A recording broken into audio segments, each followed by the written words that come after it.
heart, from an esoteric perspective, has thought to be the center of love.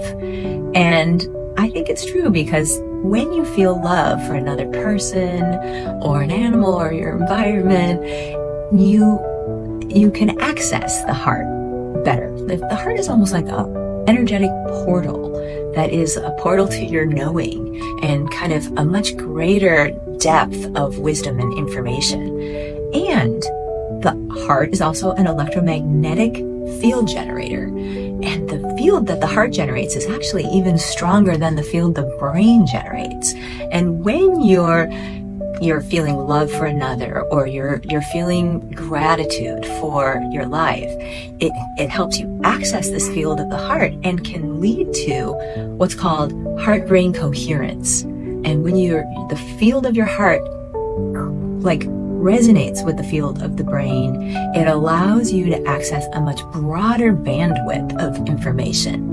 And then this allows for creative insights, synchronicity, serendipitous experiences, and magic to literally start to occur in your life. Now, the physical aspect of this organ is super important as well, because, when the physical aspect is off, it's going to throw off the energetics of the organ as well. And really, truly, for us to be all that we can be as human beings and to access our true potential, we need the physical aspect of the heart organ itself to be in high working order. And one thing that I've been doing for my entire career is practicing preventive cardiology, because it's one area in Western medicine that has actually kind of paid off. People used to die of heart attacks much more frequently than they do today. And that's because we've learned a lot about the risk factors that are associated with heart attacks, and the factors that underlie things like heart arrhythmia, cardiac arrest, etc. So anyway, I do really sophisticated testing, and I send it to the Boston Heart Diagnostic Lab. This is the actual lab that analyzed all of the data in the Birmingham heart study from which preventive cardiology was born. But this lab didn't stop there, because it's continued to evolve as new knowledge has come out about subfractionating lipids and looking at inflammatory markers and things that are involved in your risk for heart disease. And the good news is a lot of these things can be modified. Almost all of them can. And it doesn't always require pharmaceuticals to do that. Lifestyle plays a huge role.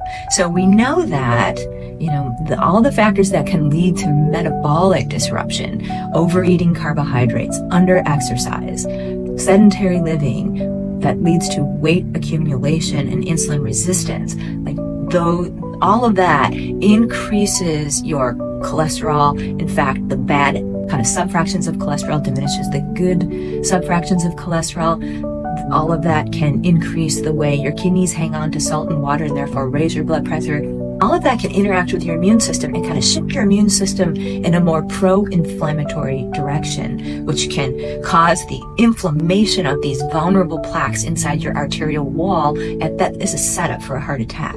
So what we've learned is that healthy lifestyle, that where you're eating a diet that's right for you, and you're exercising, you're doing what you can do to enhance insulin receptor sensitivity with enhancing your muscle mass and diminishing the carbohydrate content of your diet, will improve your cardiovascular health.